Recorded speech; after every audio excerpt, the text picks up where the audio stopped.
नमस्कार, मेरा नाम भाऊ तोरसेकर। आप देख रहे हैं प्रतिपक्ष। दोस्तों, आपको तो मालूम है कि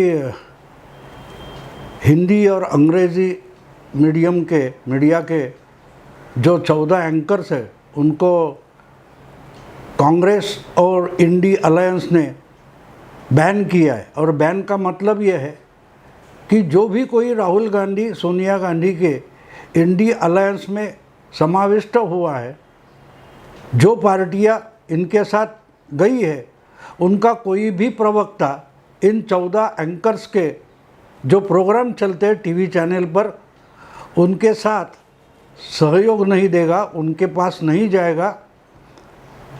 इसका मतलब बैन है कि हम ये एंकर के साथ, इन 14 एंकर के साथ काम नहीं करेंगे।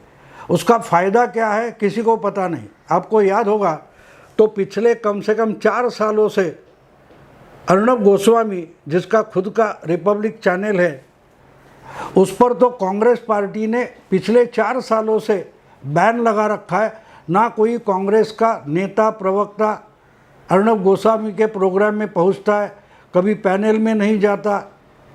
फिर भी उसका कुछ बिगड़ा नहीं है। अर्णब गोस्वामी का चैनल आज भी हिंदी हो या अंग्रेजी हो, दोनों मीडिया में एक नंबर का चैनल माना जाता है। उसकी टीआरपी कांग्रेस का बैन होने के बजाय चलती रही है, बढ़ती रही है। तो एक तरीके से हम मान सकते हैं कि ये जो बैन लगाया है तो उन एंकर की कीमत और टीआरपी बढ़ाने का फैसला शायद इंडी अलायंस ने किया है। तो बहुत सारे लोगों ने मुझे पूछा कि इंडी अलायंस किस ओर चल पड़ी है, इनका उद्देश्य क्या है, उनका टारगेट क्या है, ये क्या करना चाहते। चुनाव के पहले कम से कम लोगों को दुखी करना, ये चुनाव का पहला लक्ष्य होना चाहिए कि भाई कम से कम लोग हमारे दुश्मन हो जाए। लेकिन इंडी जो अलायंस है उसकी तरफ हम मुड़कर देखें तो ऐसा लगता है कि जितना हो सके वोटिंग के पहले, मतदान के पहले ज़्यादा से ज़्यादा लोगों से दुश्मनी मोल लेना, ये इनका पहला लक्ष्य है। अगर ऐसा नहीं होता तो अचानक पटना, बंगलोर और मुंबई में सम्मेलन होने के बाद इन्हीं 26 पार्टियों के नेताओं की जो कोर कमेटी बनी है वो दिल्ली में शरद पवार के निवास पर इकट्ठा हुई और बैठकर तय क्या हुआ कि ये 14 जो एंकर्स है उन पर हम बहिष्कार करेंगे।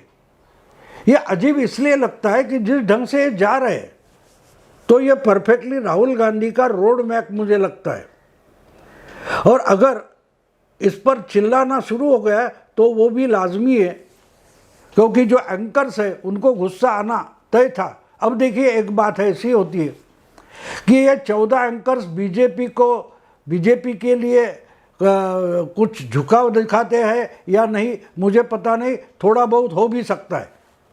लेकिन एक बात है, इसके पहले 2002 के गुजरात के दंगे से लेकर हम आज तक देखें तो जिसको मेनस्ट्रीम मीडिया बोला गया वो पूरा का पूरा मोदी के खिलाफ खबरें देता रहा, चर्चा डिबेट चलाता रहा।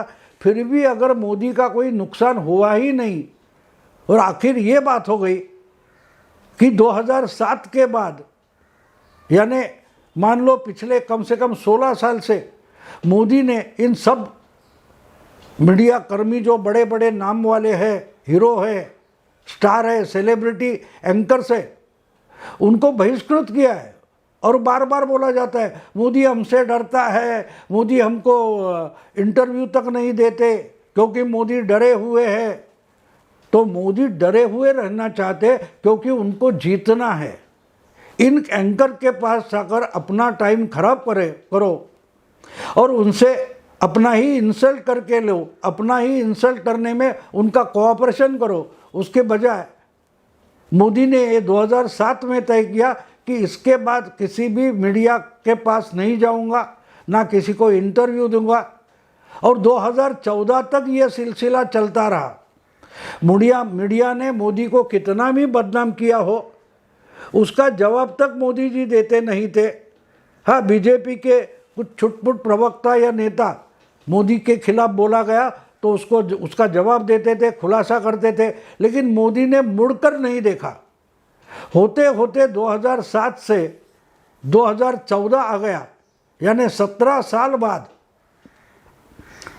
17 साल नहीं 7 साल बाद जब मोदी जी लोकसभा की शरीयत में, लोकसभा की रेस में उतरे, प्राइम मिनिस्टर बनने की रेस में उतरे और उन्होंने अपने तरीके से सोशल मीडिया और बाकी सब तरीके इस्तेमाल किए, तब मोदी को दिखाना ये सब मीडिया की लाचारी बन गई थी। मोदी के खिलाफ कितना भी कैंपेन चलाओ, कितना भी एजेंडा चलाओ, फिर भी जो मोदी कहते हैं वो ओरिजिनली लोगों को सुनना है।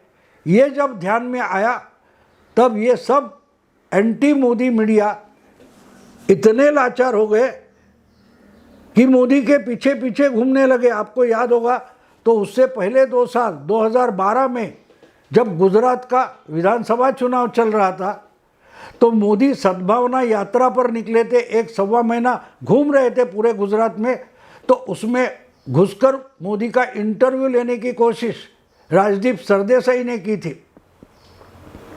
लेकिन उसको इंटरव्यू मोदी ने देने से मना कर दिया, क्योंकि जिस रथ से यानी बस से मैं बैठे मोदी जी यात्रा कर रहे थे, उनके पैरों तले बैठकर राजदीप सरदेसाई ने एक इंटरव्यू लेने का नाटक किया। तो ऐसे जो राहुल के, कांग्रेस के या इंडी अलायंस के लाडले पत्रकार है, एंकर है, उनकी मोदी के सामने क्या औकात है वो मोदी ने 11 साल पहले दिखा दिया है। कहने का मतलब ये कि आप बैन करोगे तो उनका कुछ बिगड़ने वाला नहीं है, क्योंकि आप पॉलिटिक्स में हो, आप पब्लिक लाइफ में हो और आपको अपनी तरफ पब्लिसिटी का फोकस लाना ज़रूरी होता है। और अगर सामने वालों को लाचार बनाओ तो ठीक है। जो एंकर वहाँ जाते थे उनका कुछ प्रभाव ही नहीं पड़ता था, वो गाली गलौज पर उतर आते थे। तो ऐसे इंडी अलायंस के प्रवक्ता जो है उनकी कोई औकात ही नहीं है कि वो ना आए तो गड़बड़ होने वाली है। आप अर्णब गोस्वामी की बात देखिए, 4 साल से अगर कोई कांग्रेस नेता प्रवक्ता रिपब्लिक चैनल या रिपब्लिक भारत, इन दोनों चैनल पर नहीं आ रहा है तो अर्णब का कुछ बिगड़ा तो नहीं। अगर कांग्रेस का प्रवक्ता नहीं आ रहा है तो जो खुद को कांग्रेसी मानते हैं या कांग्रेस के समर्थक मानते हैं, ऐसे तहसीन पूनावाला वगैरह लोगों को बुलाकर कांग्रेस की साइड सामने लाकर उसकी धज्जियां उड़ाने का काम अर्णब गोस्वामी 4 साल से कर रहा है और उसको अच्छी टीआरपी मिल रही है। तो आपके बहिष्कार से अर्णब गोस्वामी का अगर कुछ बिगड़ा नहीं तो इन 14 एंकर्स का क्या बिगड़ने वाला है। तो सवाल ये पैदा होता है कि पटना में 3-3.5 महीने पहले जो बात शुरू हो गई थी इंडिया अलायंस बनाने की, इसके 3 सम्मेलन हुए, पटना, बंगलोर और मुंबई, और उसके बाद निकला क्या है। तो ऐसी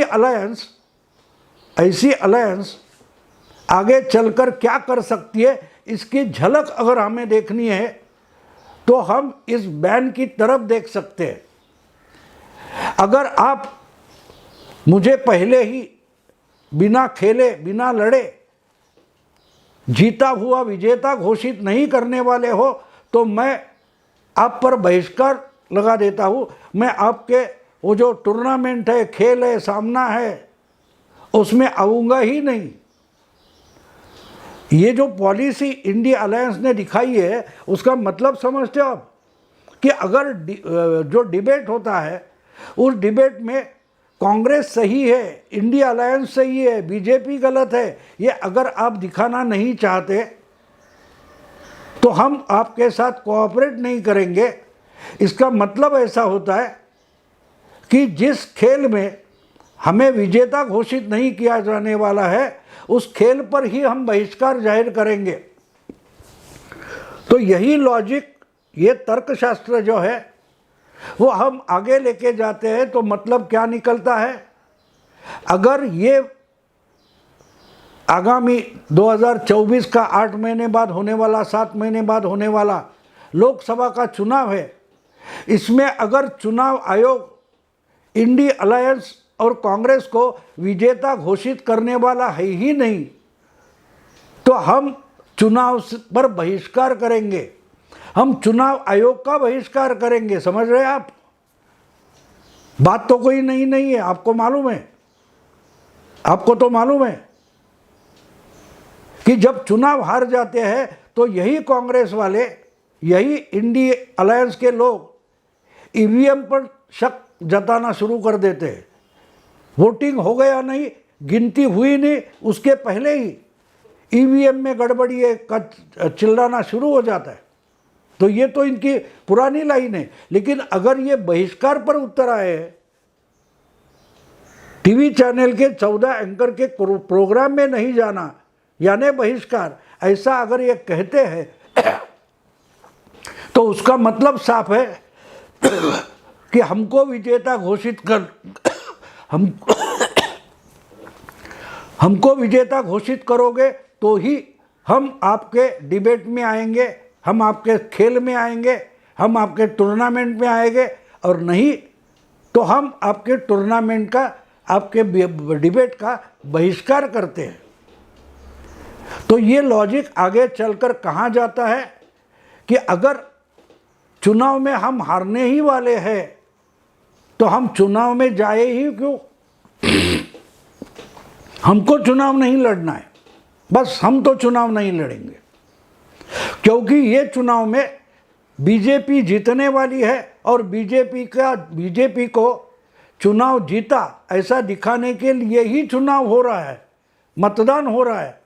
तो हम चुनाव आयोग का बहिष्कार करते हैं और इसलिए हम चुनाव के मतदान का भी बहिष्कार करते हैं। यहाँ तक बात चली जा सकती है।